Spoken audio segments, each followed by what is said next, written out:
Hi everybody, and welcome back to the kitchen. I'm Patty, and I'm going to bring you along on a video of cooking a new recipe. I got this book from the thrift store, and I thought why not start using it and showing you the recipes in it. So the first recipe I'm going to cook out of Hamburger Magic. The first recipe that I'm going to be cooking is Beefy Nacho Crescent Bake. That's the picture. Don't know if mine's going to look that good, but that's what we're having tonight for dinner. So I'll take you along on that. Later on, I'll be making a video of another recipe from this book. It happened really good that I bought rice-a-roni. And one of the recipes in here is a beefy rice-a-roni mix. So I'll show you that in another video. Keep watching. Okay, I have all the ingredients out for the recipe. It calls for ground beef. I got this on sale. Everybody knows prices are going up. This was actually 90% lean beef, and it is $4.27 a pound. This is going up really quickly. This was on sale. It is usually, actually I saw it at a store for $7 a pound, which is insane. I'm having this for dinner because it's on sale. I have a pound of ground beef that I'll be cooking up. It also calls for half an onion. I have pretty much half an onion in here. I'll dice it all up. Let's see. Yeah, it's about half an onion. So I'll dice this up, and then I'm going to brown the ground beef, throw the onions in there, and get those going. Then we have some spices as well, and I'll bring you closer to see these. So for the spices, we have chili powder, black pepper, salt. We have cumin. There it is. It also calls for cheddar cheese. It calls for crescent rolls. I have biscuits. That's what I'm going to use. And then the cheddar cheese. This here, actually, the recipe calls for nacho cheese soup. I don't have that, so I'm going to do this. And it says non-diluted, so that'll be fine. I'm also thinking I have a package of Velveeta. If I think that this needs a little bit more of a cheese taste, I'll add some Velveeta to it. So let's get cooking. Alright, while I am cutting the onions, I know I have a little bit of a shadow. I hope everything is okay and can be seen.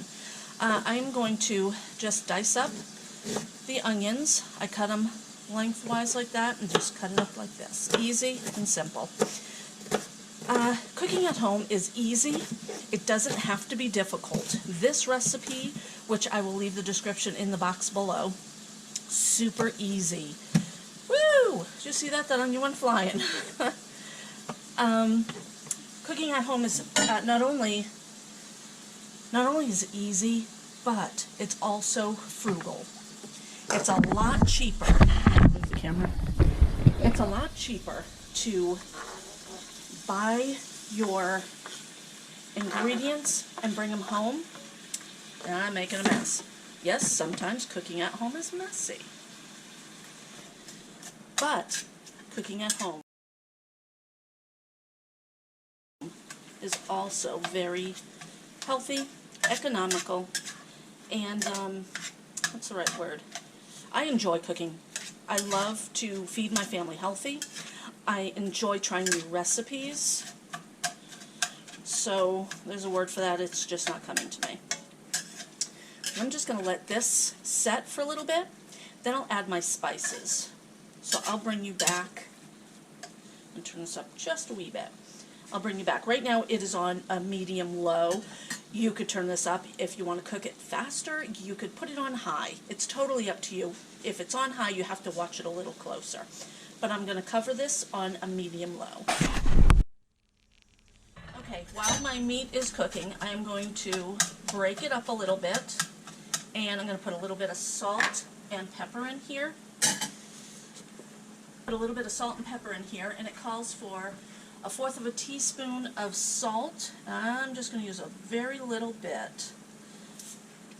And I do need to get my teaspoons.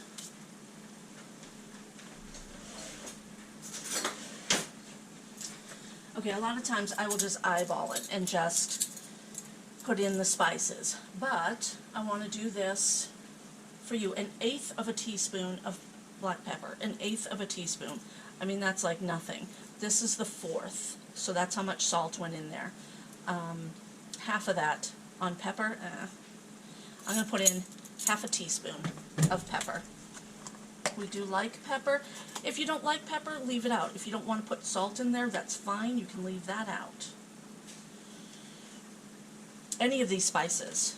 If you don't like onion, leave that out. Let me just give that a little stir. The rest of the spices I will put in after it's done cooked. It says to drain the grease. This is 90% lean. There is no grease. But I wanted to make the sauce the cheese sauce while the meat is cooking. So I'm going to do that. And I have a small kitchen. So I'm kind of working in my small kitchen. Can you see what I'm doing? Okay. I had this cheddar, cream of cheddar cheese before. I had made a recipe with it. And it's okay. It's not the greatest cheese taste. So I don't know if I'll buy it again. I was surprised to find all of these different Campbell's soups in the store that I had gone to a few months ago. So it's okay. And then it calls for milk. Where's that? Oh, 1 cup of milk. Let me grab the milk. And 1 cup is basically 1 can. So what I'm going to do is pour the milk into the can. And that'll get up the rest of that cheese. Oops. Actually use this. It's going to make a mess. I'm making a huge mess. I'm usually not this messy of a cook, but unfortunately, in this small space, this is what's going to happen. Should probably gotten a bigger bowl, so it will make a mess. Okay, I'm going to whisk that together. Just be real gentle. Should have gotten a bigger bowl. And again, I might add more cheese to this. I have Velveeta. Velveeta is a good long-term storage type of a cheese. It does not have to be refrigerated, so keep that in mind. All right, here, give that a little bit of a taste.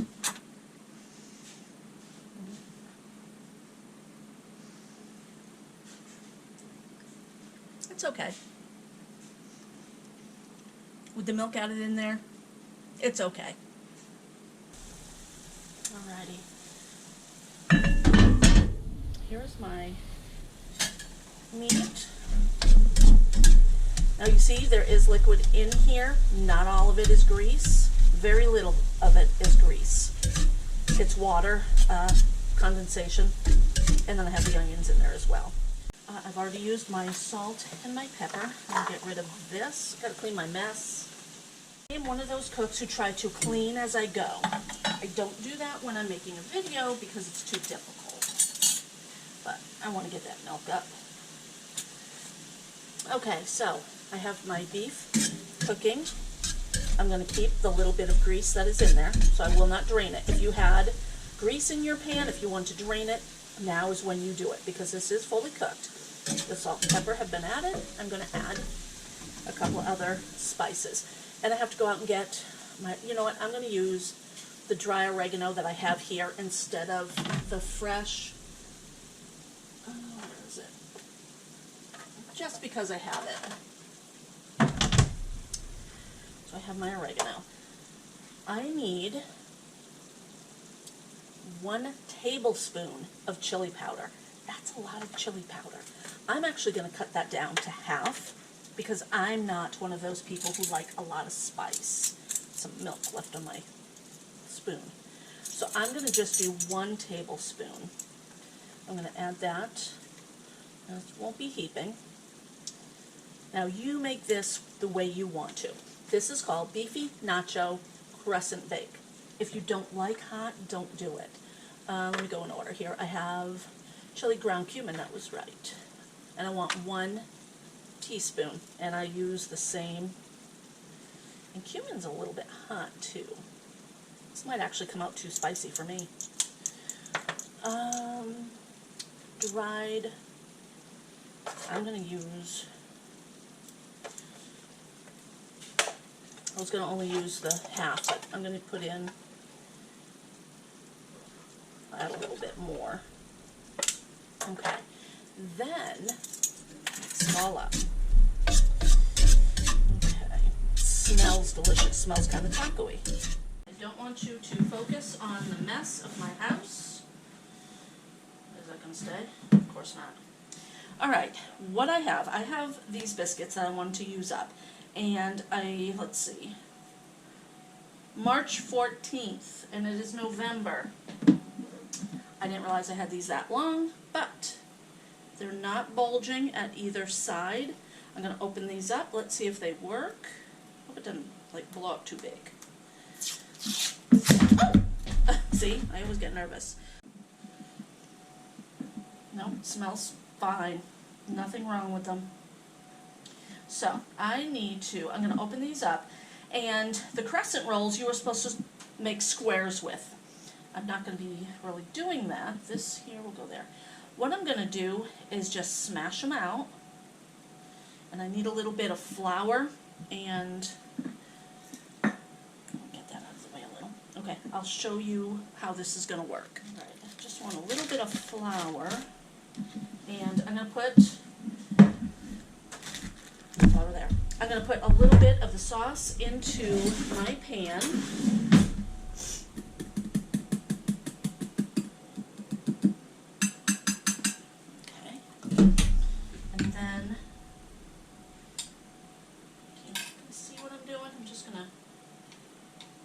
In there, and then I will be pouring more over it. And then just make sure it's all over the pan. Just spread out your flour. And I do have a rolling pin. I'm going to roll this out. I have my oven heating right now to 350. The recipe calls for 375. I always cook everything at 350. If it cooks a little slower, that's fine. A lot of times I burn things if I have it up higher, and I just don't want to do that. So, alright, so now I have my little form here. Formally into okay, and then I'm going to spoon a little bit of my mix. Again, let's reach in here, grab a spoon.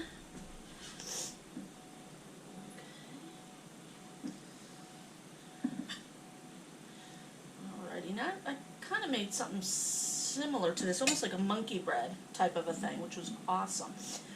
This is not going to stick together, so I'm going to have to get some, I don't know if I want egg, a little bit of cheese maybe. That'll make it stick, won't it? And can you see what I'm doing here? I am just kind of keeping this together. I'm going to go up like that. And I think that cheese sauce is working to hold it together. Look at that. And that's it. I'm going to do it like that, and then place it into the cheese mix. I'm going to continue doing this. Alright guys, there it is. My camera is going to die soon. I have that much meat left. So what is that, maybe half? Probably about half of the meat left.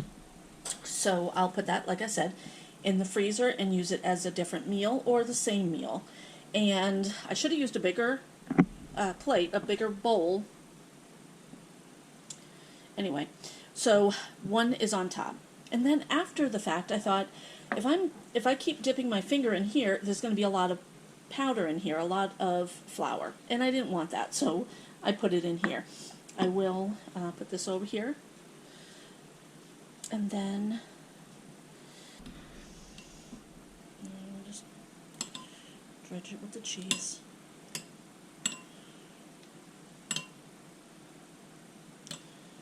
There, I think that's enough cheese. I don't know how this is going to come out. I hope it's going to come out good. Hope they're not going to be too doughy. I'm going to bring it right over here and put it in the oven. And I'll show you what it looks like when it's done. I forgot to put the cheese on the top. So I have about half a cup, 3/4 of a cup of cheese on top. Well guys, here is the meal. It's been in the oven for 25 minutes.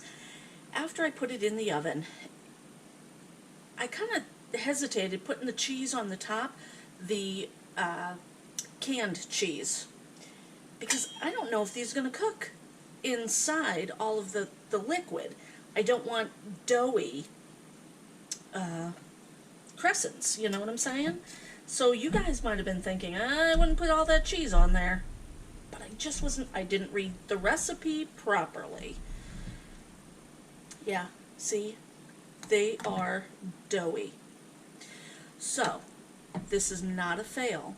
What I'm going to do is I'm going to put them on a separate sheet and cook them that way, saving all of this good cheese. That's what I'm going to do, because that's really doughy. I did try the meat too before I put it in the freezer. It was delicious, not hot. I was afraid it was going to be too spicy. Tasted really good.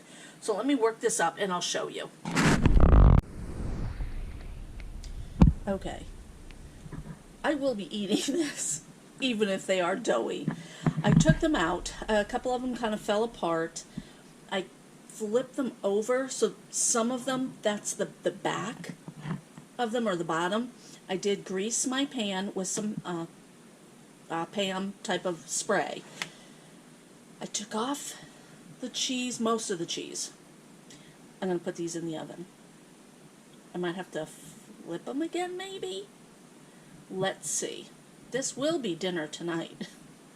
Or maybe I'll put them in the freezer and I'll eat them for lunches throughout the next week. We'll find out. Alright, these have been in the oven for 20 minutes. I put it on for 10 first, and then I put it on for 10 more minutes when I checked them. They just weren't done enough. So these are looking pretty good. The ones that are browner, those have the cheese on it, the cheddar cheese. So, I wonder, I'm going to flip them, and I'm going to put them in for 20 more minutes. I think these are going to come out good. There's my timer, I got to shut that off. Alright, another 20 minutes. I flipped this one over. Got hot. And that's kind of what they look like on the top.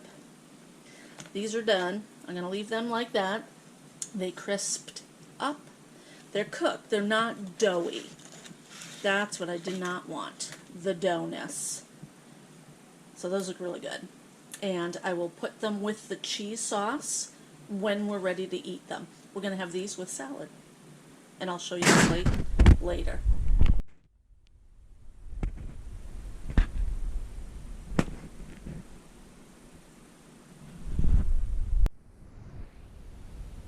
Okay guys, I'm getting ready for work, and this meal was so good. Rod loved it. I'm really glad about that. Well, I'm going to work today, so I have one of my little beef biscuits, and we had some leftover mashed potatoes from a couple of days ago. So I have that in there with a little bit of the cheese. That was really good. So tomorrow, I have 3 left. I'll end up sending Rod some for lunch as well with the mashed potatoes. So this is a really good meal. It wasn't a fail after all. Well guys, as you can see, cooking from home, you do make some mistakes. Sometimes it's not as easy as what you wanted it to be, but it is going to be good, and it's homemade. That's the best part about foods, I think. They're homemade. When you make something for your family, it's healthier.